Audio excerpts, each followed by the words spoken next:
Bonsoir à tous, bienvenue dans la Grande Librairie. Événement ce soir puisque j'accueille en exclusivité le jour même de la sortie de son nouveau roman, l'un des plus grands écrivains américains, Tom Wolfe. Bloody Miami sort donc aujourd'hui en librairie. C'est aux éditions Robert Laffont. Croyez-moi, c'est le chef-d'œuvre de Tom Wolfe, sans doute son meilleur livre depuis Le Bûcher des Vanités. Tom Wolfe qui ne sera pas seul sur ce plateau. Il sera aussi question de 7 femmes qui se sont données corps et âme à la littérature, d'un roman qui met en scène une certaine Scarlett Johansson, et puis de course à pied. Mais si, regardez tout de suite le sommaire de cette émission. Voilà presque 10 ans qu'il n'avait rien publié. Aujourd'hui paraît Bloody Miami, le nouveau roman de Tom Wolfe. À 82 ans, l'un des représentants les plus imaginatifs de la littérature américaine et sans doute l'un des plus politiquement incorrects, ausculte les clivages communautaires de l'Amérique d'aujourd'hui. L'auteur de livres cultes comme L'étoffe des héros ou Le bûcher des vanités, inventeur de ce que l'on a appelé dans les années 60 le nouveau journalisme, nous plonge au cœur de Miami, ville où, dit-il, tout le monde déteste tout le monde. Philippe Labro est-il le plus américain des écrivains français? En tout cas, il est le plus touche-à-tout. Tour à tour journaliste, patron de médias, auteur de chansons, notamment pour Johnny Hallyday, mais aussi réalisateur de plusieurs films, avec Jean-Paul Belmondo ou Gérard Depardieu, entre autres. Et puis bien sûr, romancier. Philippe Labro signe aujourd'hui Le flûtiste invisible. Rencontre chez lui, en Normandie.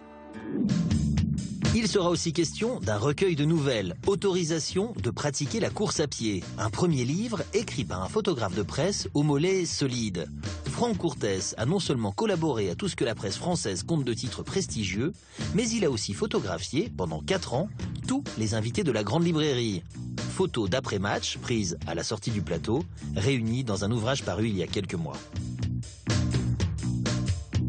Et par la seule musique, il donne existence à ces cultures que dont l'Amérique ne veut rien savoir, que l'Amérique méprise.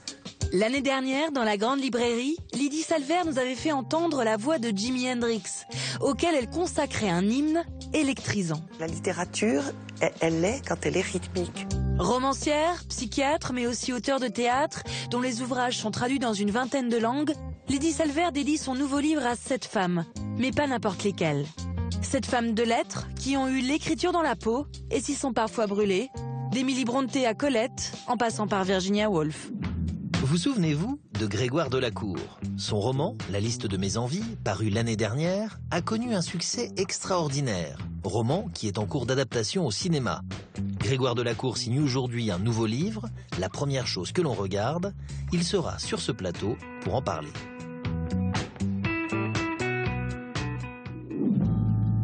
Et puis un fou, mais un fou de livres. Jean Capdeville est libraire à Paris. Dans sa boutique Pas comme les autres, les mots rangement et classification ont un sens, vous allez le voir, très particulier. Voilà, je suis donc en compagnie de Lydie Salver, Grégoire Delacour et Franck Courtès. Bonsoir.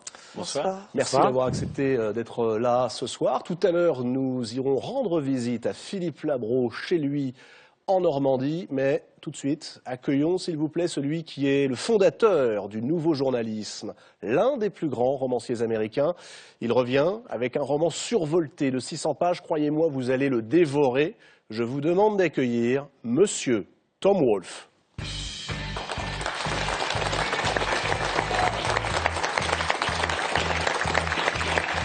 Mon cher Tom. Tom Wolfe. Invité de la Grande Librairie, je vous présente Lydie Salver, Grégoire Delacour et Franck Courtès. Voilà, Tom Wolfe. Mon cher Tom Wolfe, merci beaucoup d'avoir accepté d'être présent avec nous ce soir pour parler de ce livre. Quel livre, Bloody Miami. Je suis très heureux d'être présent ici. Vous avez dit des choses merveilleuses à mon sujet, sur ce livre aussi. Eh bien, on ne peut pas aller plus haut. Ouais, ça ne fait que commencer, croyez-moi. Mais alors, avant de dire des choses peut-être encore plus merveilleuses sur votre livre, mais surtout avant de vous entendre, de vous écouter, Tom Wolfe, raconter ce que vous avez vu, et les personnages que vous avez créés. Je voudrais qu'on revienne en images sur votre parcours. Retour sur un itinéraire, vous allez le voir, assez exceptionnel. Ce portrait de Tom Wolfe est signé Inès de la Motte Saint-Pierre. New York, 1987. Quelques jours avant le krach de Wall Street, paraît Le Bûcher des Vanités, roman choc et visionnaire. Porté à l'écran par Brian De Palma, il met en scène la chute d'un trader et plonge ses lecteurs au cœur d'une société aveuglée par son matérialisme, sa soif de pouvoir et son racisme. Son auteur, Tom Wolfe, alors âgé de 56 ans, né à Richmond, en Virginie, est l'un des inventeurs de ce que l'on appelle le nouveau journalisme. Il est entre autres l'auteur d'Acid Test, qui raconte l'Amérique des années hippies, et de L'étoffe des héros, adapté au cinéma par Philip Kaufman. Tom Wolfe a appliqué sa recette du reportage, du papier presse au roman, avec ce côté je fouille le sujet de A à Z, et c'est évident que dans les romans c'est ce qu'il fait. Il applique, il prend un sujet, le décortique du sol au plafond, il ne vous laisse rien. Depuis 26 ans, Tom Wolfe explore dans ses romans les travers et les démons de l'Amérique. Il a notamment décrit l'affairisme du sud des États-Unis dans Un homme, un vrai, publié en 1998, et fait le portrait grinçant du système universitaire américain dans Moi, Charlotte Simons en 2004. Avec toujours le même souci du détail pour décrire une époque. Il a cette force, je pense, c'est une espèce d'éponge qui capte la psychologie, qui capte la société. Pour lui, son grand modèle, c'est Zola. Mais c'est un Zola qui se confronte à la contemporanéité du monde et de l'Amérique. On parle de rap, on parle de sport, on parle de sexe. Et c'est sa force. Sa force, c'est d'être tout le temps sur le coup. L'utilisation du langage, du vocabulaire, des onomatopées est telle qu'on a une écriture survitaminée. On est dans une forme de littérature absolument puissante et drôlatique aussi, il faut le dire. Sévère, féroce, mais très drôle. Et croyez-moi, les adjectifs ne manquent pas pour qualifier donc ce nouveau roman de Tom Wolfe, Bloody Miami, sort aux éditions Robert Laffont, traduit de l'anglais par Odile Demange. Miami, donc, Tom Wolfe, la seule ville d'Amérique, peut-être même la seule ville du monde, écrivez-vous, où une population venue d'un pays étranger a, en l'espace d'une domination, d'une génération, planté sa domination sur l'ensemble de la population, l'ensemble de la ville. À Miami, au lieu de créer de la mixité, ça crée ce que vous appelez un choc des cultures. Et vous avez créé 9 personnages que l'on va suivre tout au long de leur pérégrination. Ça fonce à 100 à l'heure, comme d'habitude avec vous. Pour quelle raison avez-vous choisi Miami et ce thème de l'immigration pour votre retour au roman ? Miami a toujours été une ville d'étrangers. C'est sorti d'un marais-cage d'abord, cette ville. Et donc les premières personnes qui ont vécu venaient du nord des États-Unis. Ce n'étaient pas des gens natifs de Miami. Il n'y en a jamais eu des gens natifs de Miami. C'est une ville créée par des gens qui faisaient de l'immobilier.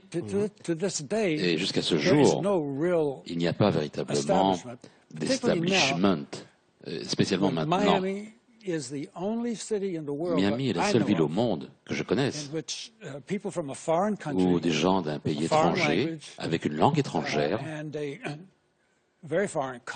et une culture extrêmement étrangère, et pris possession d'une métropole étrangère. C'est nulle part ailleurs au monde. Et de façon légale, par le vote, tout simplement. En l'occurrence, Cuba. Bien sûr, c'est les Cubains. Maintenant, les Russes arrivent par wagon. Les Haïtiens arrivent par wagon. C'est le plus grand mélange que je connaisse, parce que, vous savez, la moitié des gens de Miami ça fait moins de 50 ans qu'ils sont là, il faut y réfléchir à ça. Regardez Paris, par exemple. Explication de titre, s'il vous plaît, Tom Wolfe. En français, le livre s'appelle Bloody Miami. En américain, vous l'avez appelé Back to Blood. Mais Blood, là, c'est pas tellement le sang, c'est plutôt la race. Retour à la race, à la voix du sang. Qu'est-ce que ça veut dire, ce titre? Eh bien, en fait, ça veut dire le lignage. Eh bien, ça a tout d'abord été traduit par... ça peut être traduit aussi comme du sang, quoi, du sang. Mais en fait, c'est le lignage. Oui. Je crois que de moins en moins de gens croient en une religion. Eh bien, ils sont choqués à la façon dont ils voient que l'Europe est devenue laïque. Vous savez, les gens veulent croire en quelque chose, et c'est très facile de croire en son propre peuple, son propre héritage. Moi aussi, c'est quelque chose de très simple. Donc, retour au lignage, c'est le cri de l'époque. Le lignage comme nouvelle religion du XXIe siècle. Vous suivez les aventures de 9 personnages, dont un que j'aime énormément, qui est ce jeune Cubain, il s'appelle Nestor Camacho. Alors lui, vous le placez d'emblée dans une situation qui est terrifiante, puisqu'il est cubain de la 2e génération. C'est-à-dire qu'il est né aux États-Unis, il parle pas très bien l'espagnol, il parle pas très bien non plus l'anglais. On va voir que c'est un problème, la question de la langue. L'ironie est qu'il est méprisé par les Américains et rejeté par sa communauté pour avoir fait son métier, c'est-à-dire pour avoir empêché un immigrant clandestin de poser le pied sur le sol américain. Quelle est sa place à cet homme, à ce jeune Cubain, comme il y en a des millions aujourd'hui à Miami? Eh bien, ce que j'aime bien dans un personnage de ce genre, c'est qu'il a été déraciné. Il y a une ville qui s'appelle Hialeah, qui est la plus grande concentration de Cubains dans cette région. Et il a grandi à Hialeah. C'est une ville qui est extrêmement fermée, une société extrêmement close, fermée. Et il doit la quitter parce qu'il a arrêté un réfugié de Cuba. Il devient un paria. Et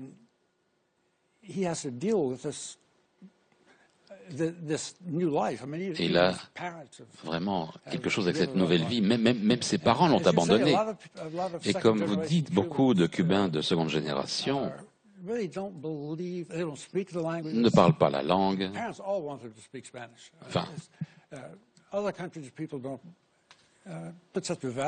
vous savez, les gens ne mettent pas partout cette importance à parler la langue originelle. Mais à Cuba, oui. Ben voilà, il est en mer, il a un job, il travaille comme policier. Voilà. Alors, il faudrait expliquer quelque chose que les Français ne savent pas, mais je me demande si les Américains le savent. C'est ce que vous racontez au tout début de ce roman.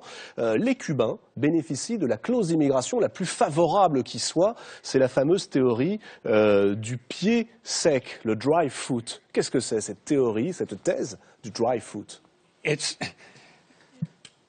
Je ne sais pas s'il existe quelque chose du genre ailleurs dans le monde. Mais ça ne compte pas pour les autres personnes, pour les autres gens. Mais si vous êtes cubain, si vous pouvez toucher le sol ou tout ce qui soit une excroissance du sol, un pont, une jetée, vous ne pouvez pas être renvoyé à Cuba. On peut vous arrêter et être poursuivi pour quelque chose d'autre, mais automatiquement vous avez l'asile. Et c'est un mouvement, un geste politique qui a été fait par notre gouvernement pour montrer au monde que les gens de Cuba ne veulent pas être sous la coupe de quelqu'un comme Fidel Castro. Donc on les a laissés entrer et sont venus par milliers. Et donc il fallait arrêter un petit peu ce mouvement. Donc s'ils sont pris en mer, ils peuvent être renvoyés à Cuba. Ça, c'est un pied mouillé. Même s'ils sont à 2 mètres de la terre, ils peuvent être renvoyés à Cuba. Ça, véritablement, ça bouleverse toute la vie de Miami. Donc,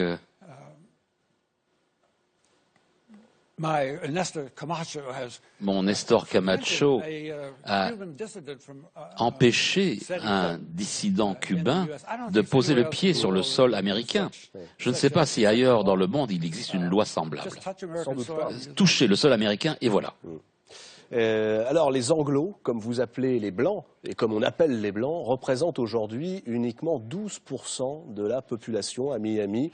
Est-ce que vous diriez, est-ce qu'ils se sentent en voie d'extinction? Quelle est leur attitude face à ces communautés, notamment la communauté cubaine?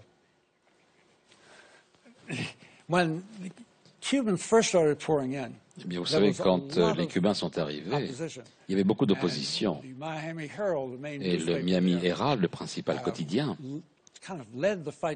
a mené la lutte pour réduire la population cubaine qui arrivait.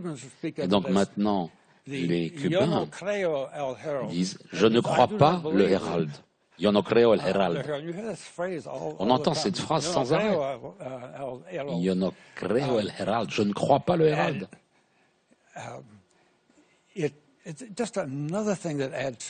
C'est une autre chose qui est extrêmement étrange. Et voilà, c'est grave. Le gouvernement américain a tenté d'envoyer des Cubains à travers tous les États-Unis, dans d'autres endroits, à Duluth dans le Minnesota, dans le nord du New Jersey. Mais dans une ville comme celle-là, les Américains, oh, tiens, regarde ces Cubains. Donc évidemment, ils reviennent à Miami parce qu'on parle derrière leur dos. Et là où ils sont la majorité. Ce que vous montrez à travers les personnages de ce roman, Tom Wolfe, c'est aussi que le melting pot, qui a toujours marché aux États-Unis, qui a toujours fonctionné, où les émigrants se fondaient dans le grand rêve américain, en quelques générations, c'est fini. Pourquoi est-ce que ça ne marche plus? Pourquoi est-ce que ça ne fonctionne plus, cette intégration?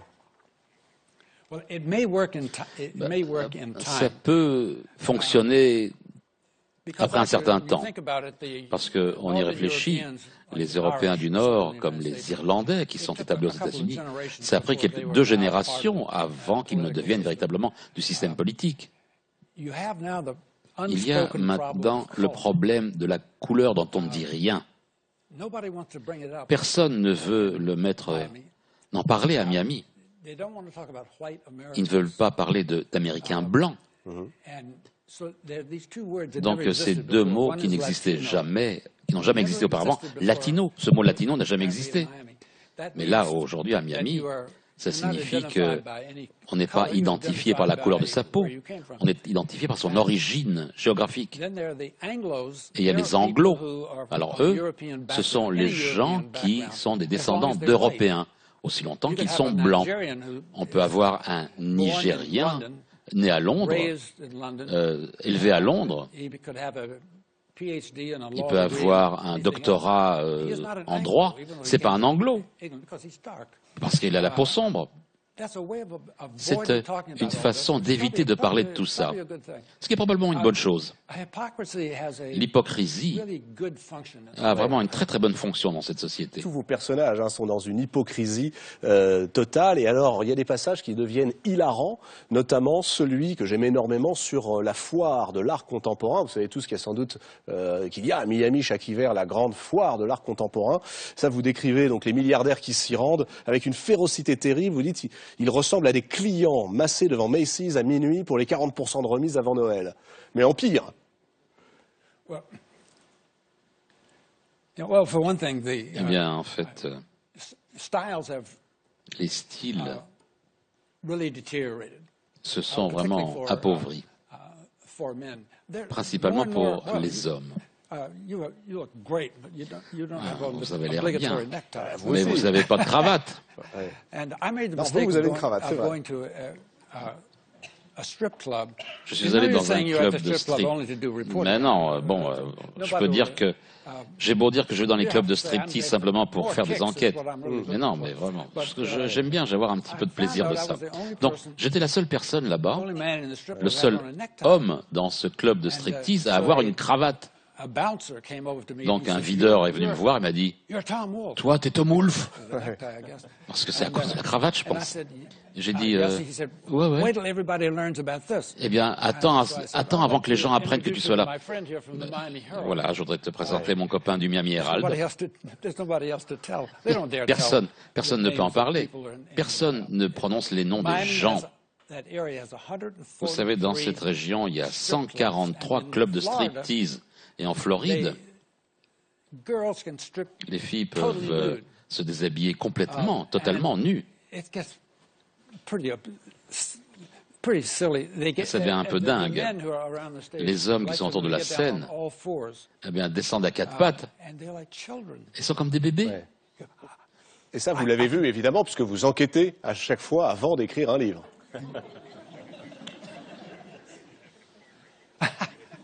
Je ne vous demande pas, Tom Wolfe, comment vous avez fait.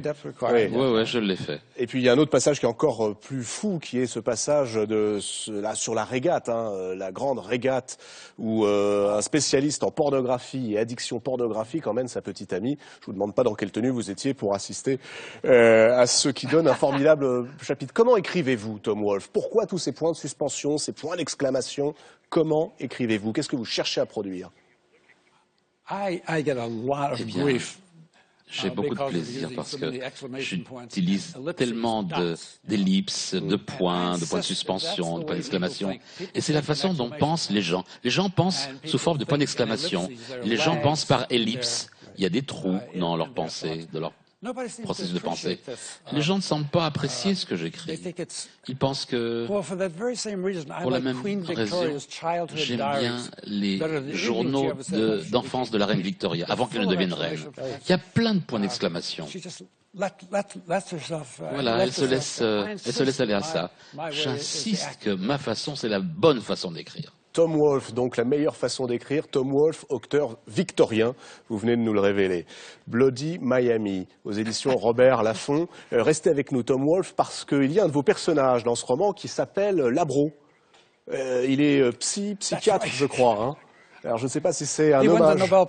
Il a gagné le prix Nobel. Oui, c'est vrai, un Labro qui gagne le prix Nobel. Alors le nôtre de Labro, Philippe Labro, n'a pas encore gagné le prix Nobel, mais vous le connaissez bien puisque vous étiez, je crois, ensemble à l'université il y a quelques années. Philippe Labro qui ne pouvait pas être sur ce plateau ce soir pour vous honorer, mais que nous avons été voir chez lui en Normandie car il publie un très bon livre, 3 nouvelles, comme vous aimez bien les faire. Ça s'appelle Le flûtiste invisible. C'est aux éditions Gallimard. Philippe Labro qui évoque, vous allez voir, ces 3 histoires, dont une est très autobiographique, auprès de Caroline Alazi. Regardez.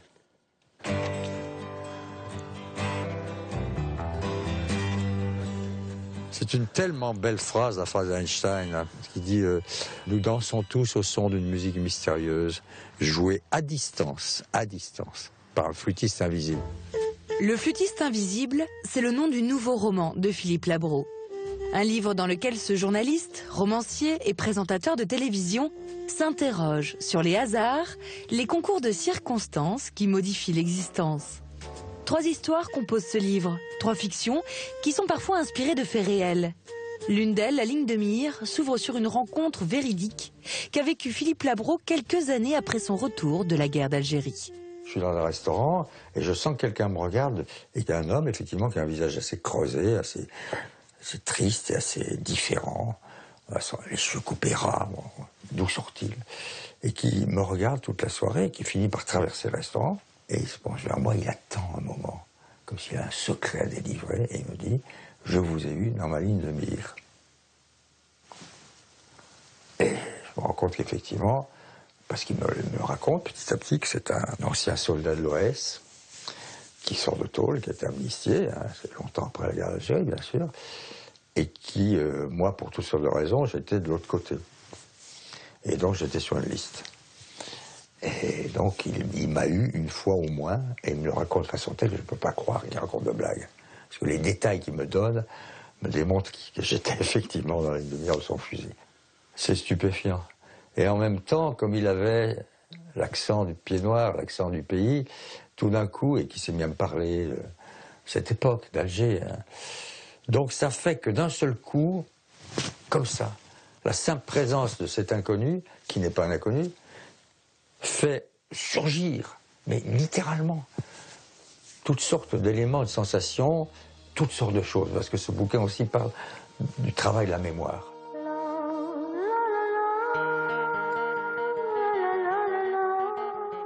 À quoi tiennent les choses? À quoi ça tient? J'ai aucune idée de la raison pour laquelle cet homme qui prétendait m'avoir eu dans sa ligne de mire n'a pas...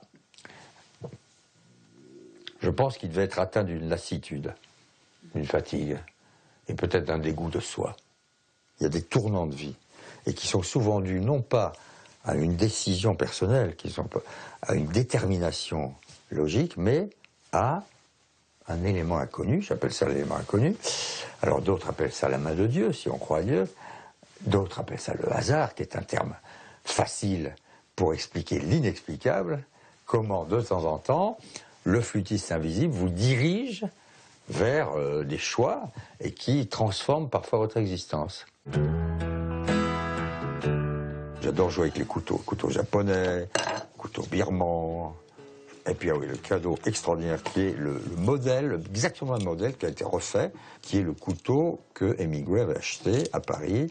Alors une fois, j'ai bien traficoté parce que c'est une manière de ne pas vouloir travailler, ça c'est d'attendre. Puis il va bien falloir s'y mettre.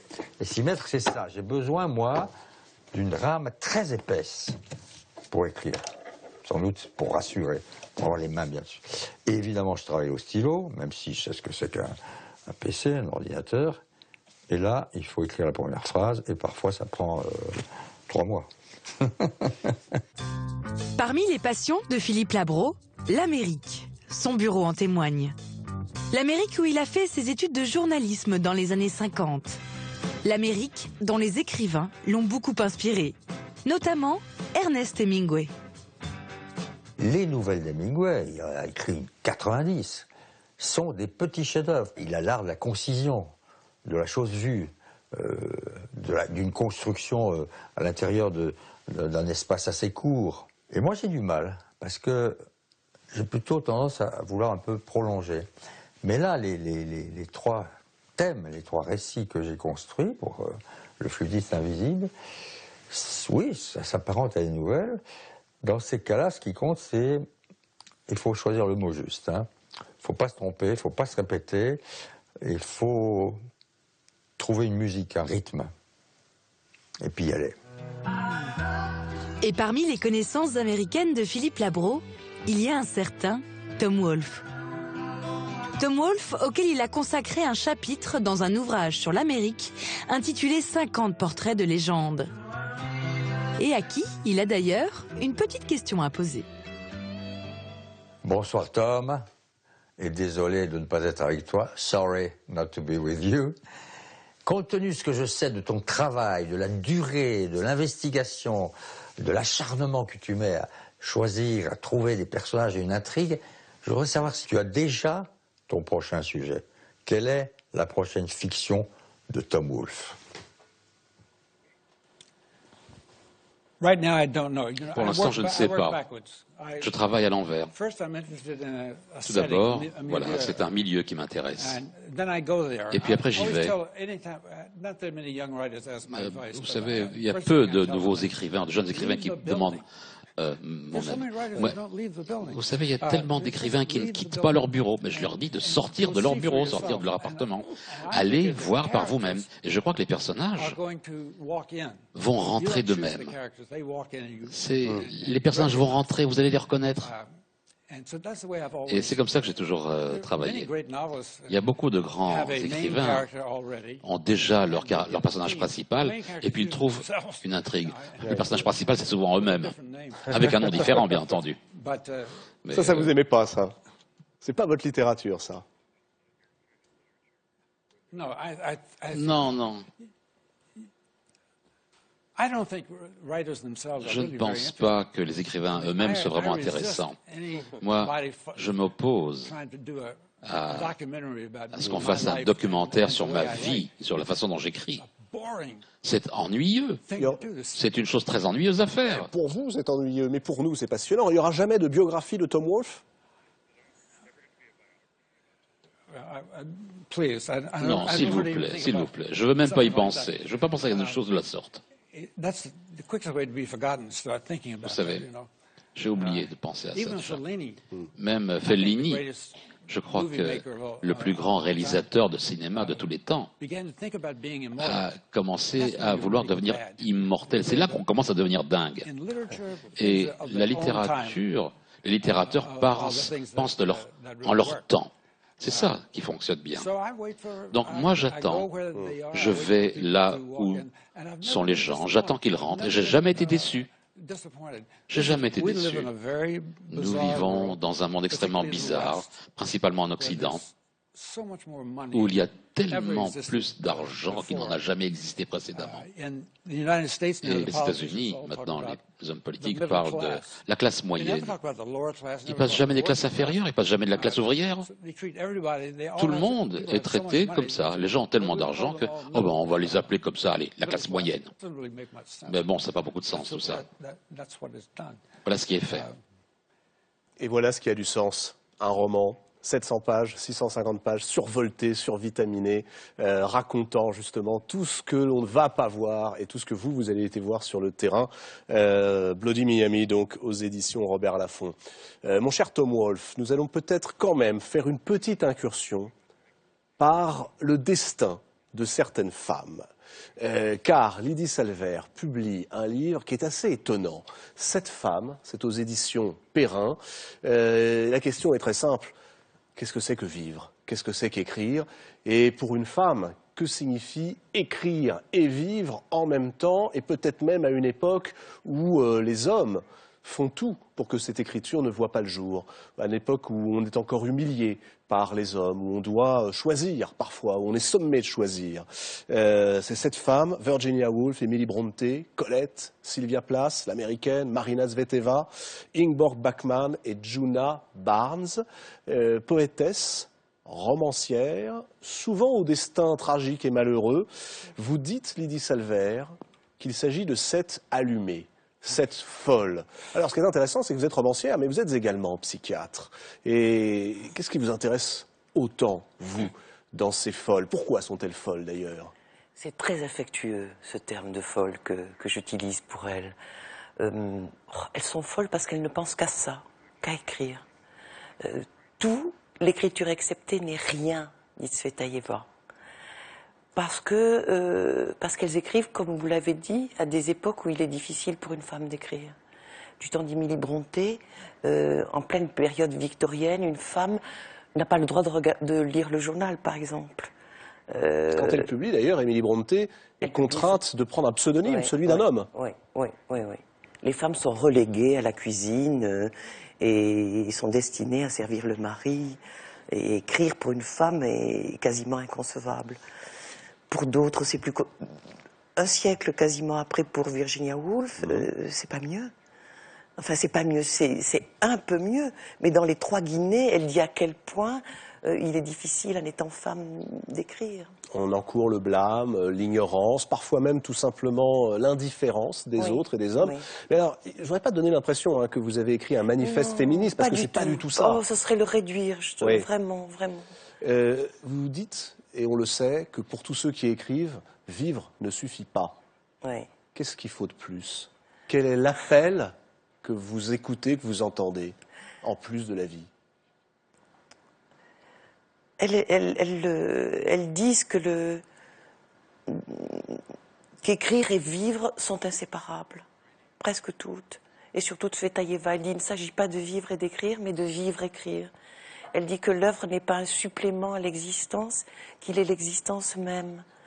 Elle dit que l'écriture, c'est pas une petite promenade touristique du côté d'un ailleurs, d'un imaginaire, avec retour à la vie quotidienne, mais que l'une et l'autre sont absolument indissociables, la vie et l'écriture. Et elles essaient de faire entrer la vie dans l'écriture, elles essaient. Il y a un point commun entre toutes ces femmes, il y en a beaucoup, mais un qui saute particulièrement aux yeux des hommes, entre Colette, Sylvia Plath, Ingeborg Bachmann, Virginia Woolf ou Emily Brontë, toutes ont refusé la prudence. Vous savez, ce fameux principe de sécurité, ça n'existe plus. L'imprudence est-elle créatrice? Et peut-être la douleur. C'est une question que je pose aussi dans ce livre. Commençons par répondre à la première question. Est-ce qu'il faut être imprudent? Mais elles le sont sans le vouloir. Elles le sont parce que ce qu'elles font est si singulier, si neuf, si courageux qu'elles en paraissent imprudentes.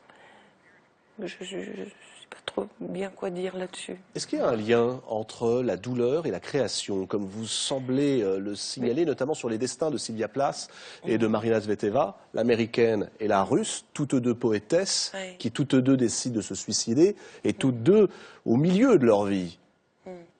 C'est une question qui traverse toute la littérature, il me semble, cette question de la douleur et de la création.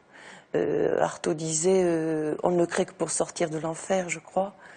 Et Nietzsche disait que la douleur rendait profond. Plus profond. Plus profond. Ouais. C'est ce que vous pensez aussi? Ça m'embête beaucoup. Ça m'embêterait beaucoup, mais il se trouve que pour Place, par exemple, ses plus beaux poèmes sont écrits depuis le fond le plus absolu de la douleur. On se pose quand même une question à vous lire. Comment continuer à vivre quand on habite une telle douleur? Oui. Mais d'ailleurs, Place et Tsvetaeva, au bout d'un moment, ne supportent plus d'être, pour ainsi dire, crucifiés. Tom Wolfe, est-ce que vous croyez, vous, qu'il y a un lien entre la douleur d'un côté et la création de l'autre?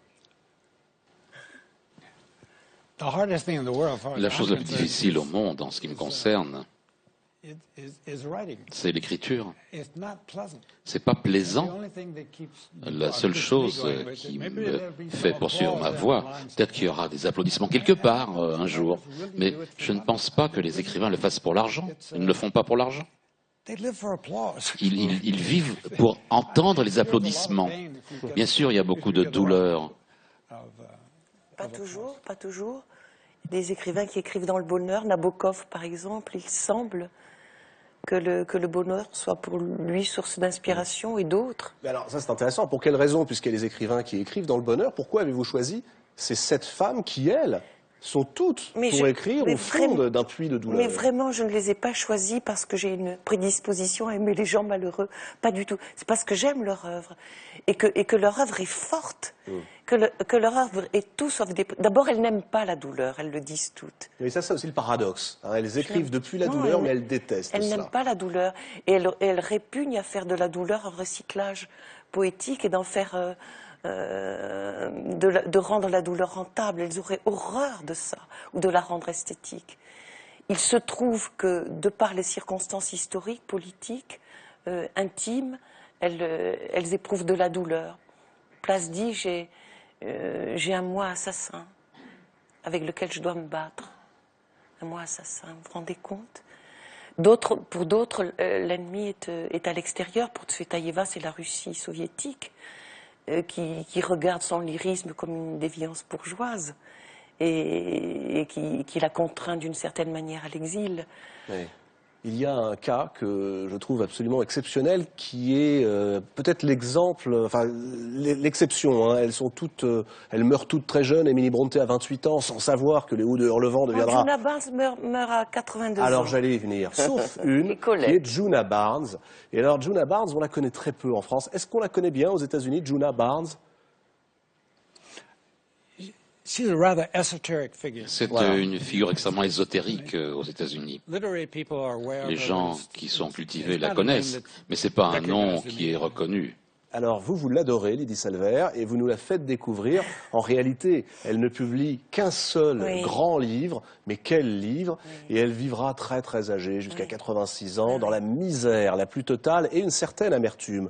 Qu'est-ce que vous tirez comme leçon de ce destin? Un seul livre et une vie misérable. C'est très intriguant pour moi qu'elle n'ait écrit qu'un seul livre, qui a été salué à l'époque par les plus grands. Pour moi, c'est un mystère total qu'elle se soit arrêtée. Elle est elle-même un mystère, mais comme peut-être tous, elle a 2 vies, dirait-on. Elle a une vie à Paris, elle vient à Paris dans les années 20, et là, elle a une vie sociale, elle participe à l'effervescence, elle est joyeuse, elle fait plein de rencontres, elle est créatrice, jusqu'aux années 40. Elle rentre aux États-Unis, elle vit en recluse, elle devient parano. Elle ne reçoit personne n'entre chez elle, elle n'écrit plus. Quel mystère, c'est un mystère. Écrire et vivre, les deux en même temps, bien évidemment, ne jamais séparer. C'est ce que dit Tsvetaeva en tout cas. Et c'est ce que vous dites en rendant hommage à cette femme. Alors ce qui est formidable, c'est qu'on a une seule envie. Après ces 7 portraits qui sont très personnels, vous écrivez à la première personne du singulier, vous racontez toutes vos interrogations, on n'a qu'une envie, c'est de filer en librairie pour lire le livre, mais aussi pour relire Émilie Brontë, pour relire un livre de Colette, pour aller chercher Djuna Barnes, et puis évidemment Virginia Woolf ou Ingeborg Bachmann, et dans sa vie avec Paul Celan, bien sûr. C'est aux éditions Perrin. Avant de poursuivre, je voudrais vous emmener justement, parce que vous nous donnez envie de lire, dans une librairie. Ils ne sont pas en très bon état, mon cher Tom, les librairies aux États-Unis en ce moment, il me semble. En France... C'est exact.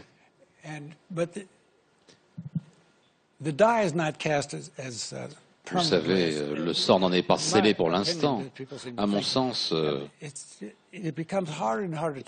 de plus en plus difficile de faire de l'argent en ligne, sur l'Internet, parce que personne ne veut payer pour quoi que ce soit. Eh bien, quand moi je regarde l'Internet, je google pour trouver des choses, mais tout autour du texte, c'est des petits oiseaux qui volent, et il y a des gens qui font des acrobaties.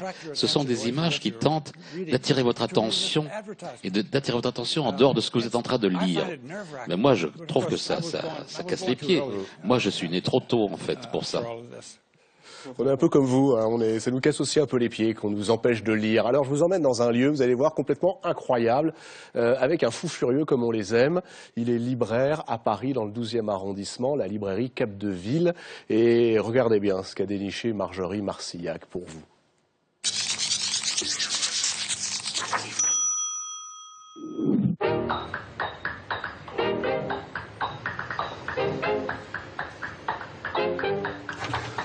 Bonjour, bien écoutez, soyez les bienvenus dans ma librairie. C'est pas toujours facile de circuler. Vous voyez qu'il y a des piles énormes, n'ayez pas peur. Il y a même des endroits un peu encore plus resserrés. Voilà, vous avez une vue d'ensemble maintenant de ma librairie.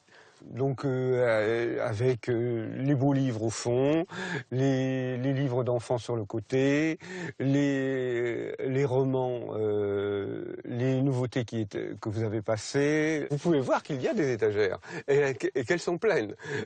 Simplement, ça contient... et puis à un moment... ça déborde. Et bon, alors j'ai commencé par faire des piles petites devant, et puis, vous savez, il sort quand même plus de 60 000 livres par an.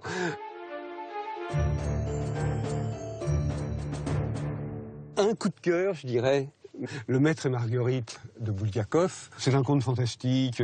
C'est en fait le Faust de Goethe traduit à la sauce russe. C'est-à-dire que on vend son âme au diable pour obtenir la richesse, la beauté, tout ce que vous voulez. Je suis tombé amoureux de ce livre avant d'être libraire, et 40 ans après, j'en garde un souvenir absolument extraordinaire. C'est un petit chef-d'œuvre que je pense qu'il ne faut pas rater. Une librairie comme on les aime. Et alors, ce libraire, M. Capdeville, part à la retraite, là, dans quelques jours. Donc, on lui souhaite beaucoup de plaisir pour ranger ses livres dans sa propre bibliothèque. Grégoire de la Cour. Alors, Grégoire de la Cour, on vous attendait, hein. Alors là, c'est le livre que tout le monde attend. Il vient de sortir hier en librairie. La première chose qu'on regarde, votre nouveau roman aux éditions Lattès. Le grand public vous a découvert l'année dernière, en réalité, avec ce roman, La liste de mes envies. Vous étiez ici, sur ce plateau, pour en parler, il y a à peu près un an. 500 000 exemplaires vendus plus tard, 10 traductions, un film en cours de tournage avec, je crois, Marc Lavoine et Mathilde Seigné dans les rôles principaux, et donc un succès absolument phénoménal. Ce nouveau roman s'inscrit dans la droite ligne du précédent. Nous sommes toujours en Picardie. Et cette fois-ci, notre héros a 20 ans. Il s'appelle Arthur Dreyfus. Un soir, il regarde la télévision, Les Sopranos, je crois. On sonne à la porte. Il se lève, il va ouvrir. Et qui voit-il? Scarlett Johansson, l'actrice. Qu'est-ce qui vous a pris, Grégoire de la Cour? Je ne sais pas. Je suis assez content de ce qu'a dit Tom Wolfe tout à l'heure avec ses 147 clubs ou 167 clubs de striptease, où il décrit les hommes comme ça, un petit peu à quatre pattes devant ces femmes merveilleuses. Et je crois que j'ai le même envie de travailler un petit peu sur ce désir-là.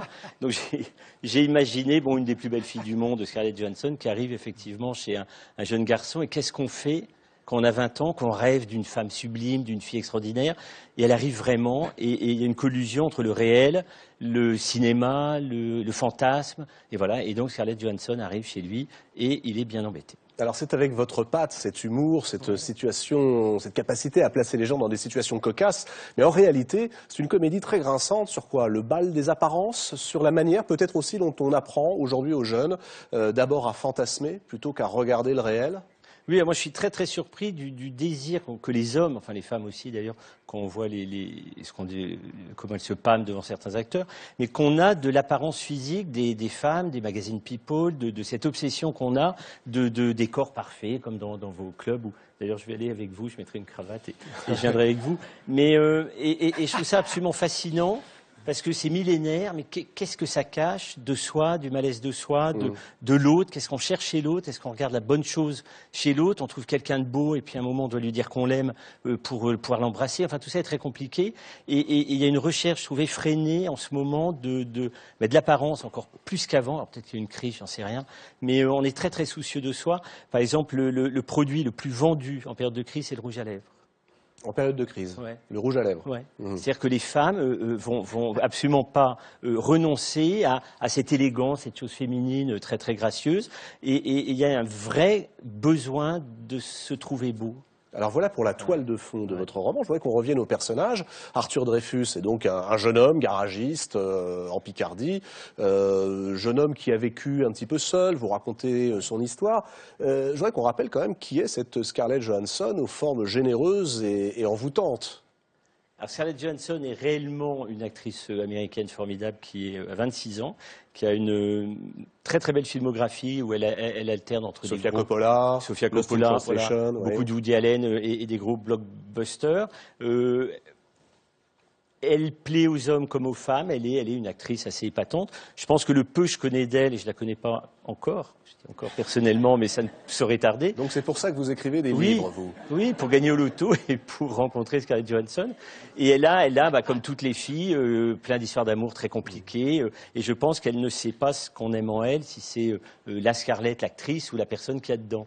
Et je suis assez fasciné par ça, par oui, c'est pas ce mensonge, mais c'est cet embarras qu'on a de son apparence et les actrices. Et c'est fascinant de se dire, moi, qu'est-ce qui m'arriverait si je vivais avec une fille comme ça? C'est quoi le regard dans la rue? On dit, ah ben il est avec elle parce qu'elle est... C'est quoi? C'est quoi tout ça? Question que se posent les actrices, mais question que se posent également, sans doute, ces femmes, et elles sont très nombreuses, qui ressemblent aux actrices, un peu, beaucoup, ou tout à fait. Car très rapidement, je ne vais pas dévoiler le suspense, mais très rapidement, on apprend que Scarlett s'appelle Janine. Janine Foucampré, qui plus est, qui est un petit peu moins exotique que Scarlett Johansson. Voilà, et en fait, c'est une femme qu'on prend pour quelqu'un d'autre. Et je pense qu'il y a beaucoup de gens sont pris pour d'autres personnes. Et là, c'est invivable. Vous racontez qu'en fait, être un sosie, c'est absolument invivable. C'est même pas un sosie, c'est quelqu'un qu'on confond avec quelqu'un d'autre. D'ailleurs, le patron du jeune garagiste est convaincu que c'est Angelina Jolie. Tout ça pour dire que entre Scarlett et Angelina Jolie, donc voilà, elle me rappelle quelqu'un, mais on ne sait jamais qui est qui. On est fasciné, on a besoin de connaître des gens, peut-être d'être reconnu par eux. On a le sentiment que c'est aussi l'envie que vous avez voulu montrer de revenir à la normalité, d'être le plus normal possible, de ne pas être proche du physique d'un acteur, de ne pas être proche de ces physiques qui parfois peuvent mener à des énormes confusions. Oui, puis on parlait de douleur, une grande solitude, une grande tristesse. Je suis un petit peu effaré de lire dans le Figaro il y a quelques mois qu'une femme sur 3 envisage sérieusement la chirurgie esthétique. Je lisais avant d'écrire le livre il y a quelques années qu'une jeune fille sur 2 de 17 à 25 ans envisage une intervention esthétique. Et à 17 ans, on n'est pas fini. On sait quoi? On n'aime déjà pas qui on est. Donc c'est plus ça, c'est arriver à dépasser les apparences pour arriver à ce que je trouve le secret de la beauté qui est l'estime de soi. Alors Janine, elle, veut être aimée pour elle-même et non pas pour sa ressemblance avec Scarlett. Elle pense qu'Arthur, ce jeune garagiste de 20 ans, que l'on découvre quand même avec un Marcel et un caleçon schtroumpf. Oui, ce qui n'est pas la meilleure façon, évidemment, d'accueillir Scarlett Johansson. Voilà. C'est pas flatteur. Oui. Et alors là, on retrouve votre patte, c'est-à-dire que dès le départ, on sait que l'histoire ne durera que 6 jours. Oui. Pour quelles raisons construisez-vous vos romans, et notamment celui-ci, avec cette technique narrative qui consiste à nous dire tout de suite attention, ça va mal attention, ça va oui, je ça le dis tout de suite. Mal. D'abord, je trouve que ça rend chaque page plus importante, puisqu'on sait qu'il n'y en aura pas 650. Moi, je suis un flemmard, j'aimerais écrire comme vous, gros, mais je n'ai pas le temps. Et en fait, la vie finit mal. on meurt, on sait que ça finit mal. Et je trouve qu'on ne savoure pas assez ce temps passé à chaque jour, à profiter de l'autre, quand on aime quelqu'un, etc. Et je trouvais important dans cette histoire-là de dire, voilà, un couple qui va s'aimer, un couple improbable, et qui en fait va nous toucher, nous bouleverser, où ils vont apprendre l'origine de l'autre, c'est quoi l'autre, le langage. Lui est féru de poésie, donc il va découvrir l'importance des mots quand on parle à quelqu'un. De la lecture, il y a un très bel éloge de la lecture. Il a découvert un livre dans une voiture qu'il réparait, un livre de poésie. Ouais. Il découvre un livre où il y a eu 2 personnes sont mortes, il découvre un livre de poésie, il se dit mais que fait un livre de poésie dans une voiture accidentée dans laquelle il y a eu 2 personnes mortes? Est-ce qu'elle lisait un livre de la poésie? Est-ce qu'il est mort à cause de la poésie? Et il va découvrir l'importance des mots et surtout l'ordre des mots, la manière dont une phrase, selon la façon dont elle est construite, peut changer les choses. Ouais. Et voilà, et je trouvais très important de dire ils ont 6 jours à vivre, et regardons comme la chose la plus banale peut être un vrai mot d'amour, une vraie tendresse, d'aller faire les courses ensemble et de voir déjà tout ce qui nous sépare. C'est déjà une manière de quitter l'autre, de tout ça. Quand vous écrivez cela, Grégoire Delacour, est-ce que vous n'avez pas un tout petit peu peur que l'on dise « Ah, ça y est, vous surfez sur ce succès qui fut celui de la liste de mes envies, d'autant qu'il y a un clin d'œil, ou alors une facilité, hein, je ne sais pas comment il faut le prendre. Page 128, 129, à un moment, on le demande à notre héroïne de faire la liste de ces 11 envies. Oui, enfin, d'abord, je ne sais pas s'il y a de recettes, tout ça, j'en sais rien. Le succès, il est arrivé, il est inattendu, il est inexplicable. J'ai écrit le livre avant. Ah oui, vous l'aviez écrit avant le précédent. Oui, oui. Et c'est vrai que dans la toute fin, c'est vrai qu'il y a eu un petit clin d'œil quand il lui dit mais si tu étais Scarlett, tu ferais quoi? Et elle dit les 11 choses qu'elle ferait si elle était réellement Scarlett, à commencer par tuer évidemment la vraie Scarlett Johansson pour qu'elle lui foute la paix. La première chose qu'on regarde sous la signature donc, de Grégoire Delacour aux éditions Lattès, Tom Wolfe, quelle est la première chose que vous regardez, vous, chez une femme? Puisque c'est la question que pose Grégoire Delacour. Moi, je suis comme Mickey Mantle, le joueur de baseball. Je regarde les jambes. Les jambes. Ça avant d'aller plus loin, évidemment. Alors, on va rester du côté des jambes, figurez-vous, mon cher Tom Wolfe, avec Franck Courtès, qui publie chez Lattès un livre totalement étonnant. Voici une découverte, et vous n'imaginez pas à quel point, pour moi, c'est une découverte. Franck Courtès, vous connaissez comme photographe depuis longtemps, parce que, disons-le, d'emblée, nous nous connaissons, ou plus exactement, depuis le lancement de cette émission, vous êtes le photographe qui, à la sortie de chaque plateau, prend en photo les invités de cette émission. Vous aviez publié il y a quelques mois un portrait, un livre regroupant tous ces portraits d'écrivains.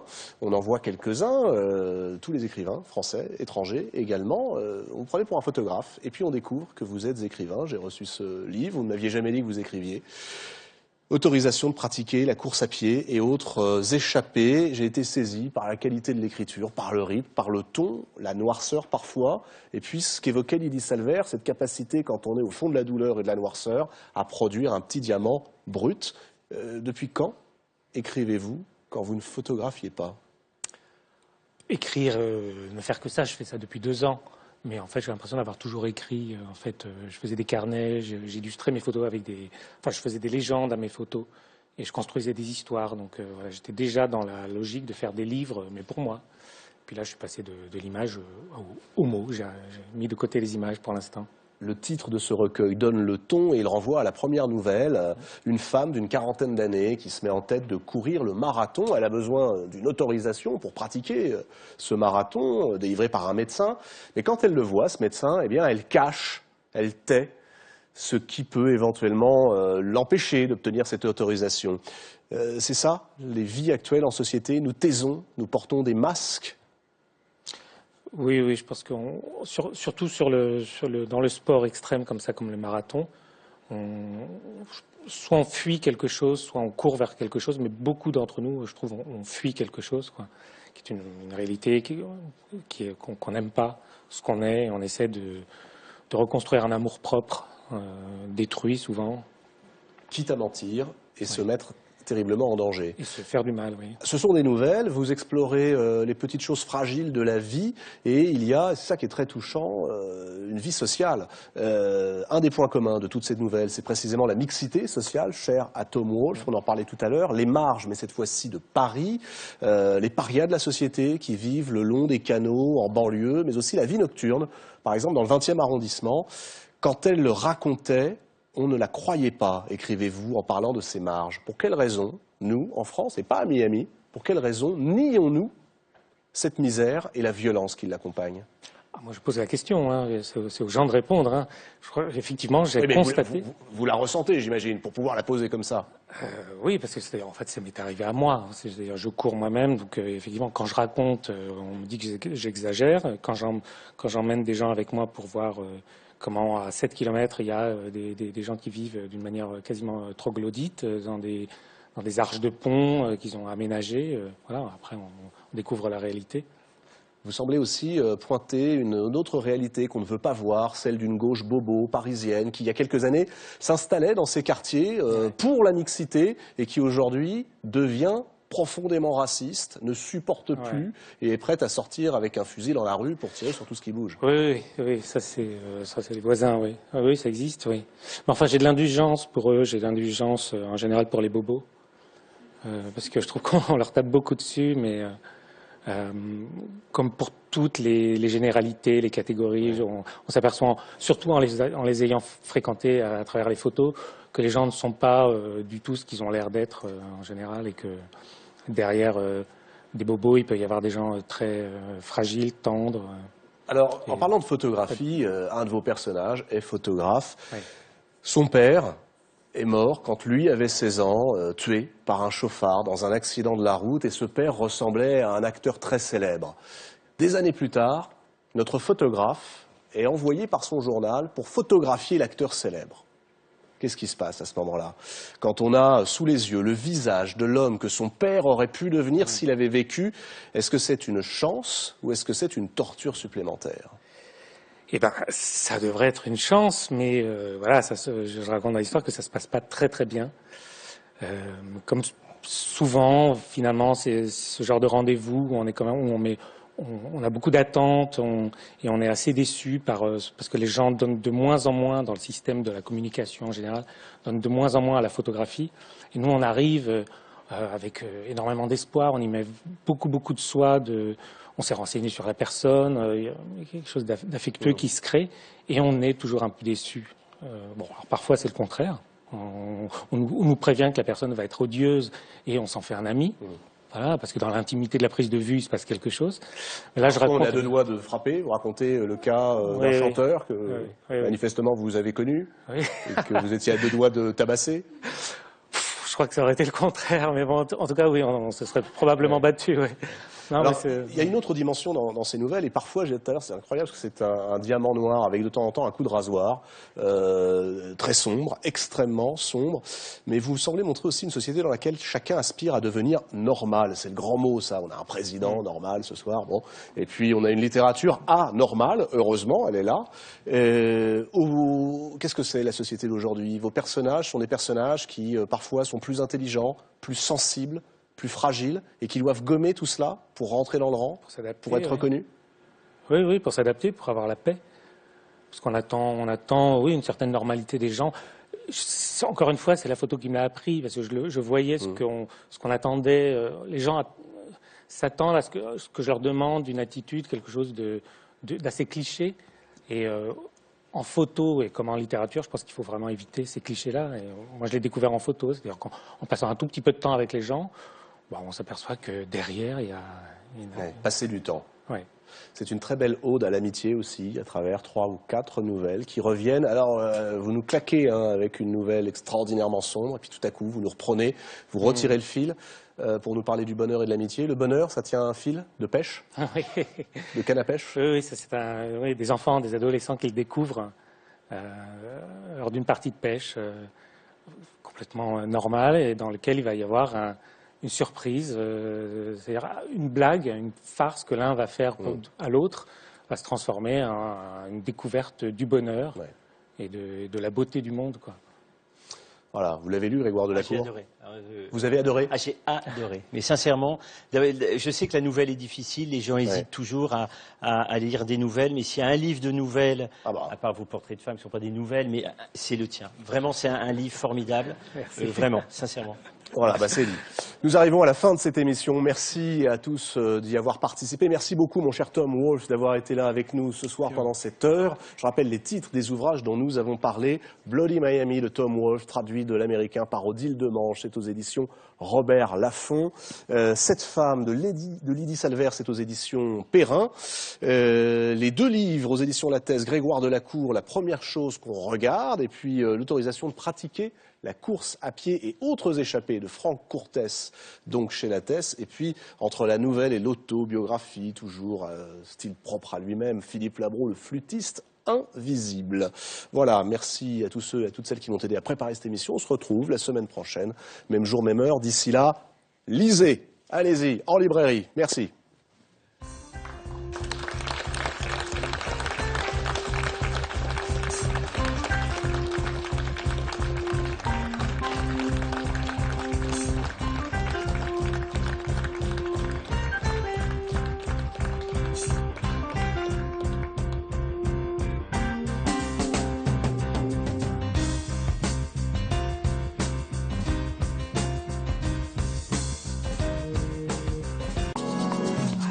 Plus de livres, plus de lectures sur le site de la Grande Librairie sur France5.fr.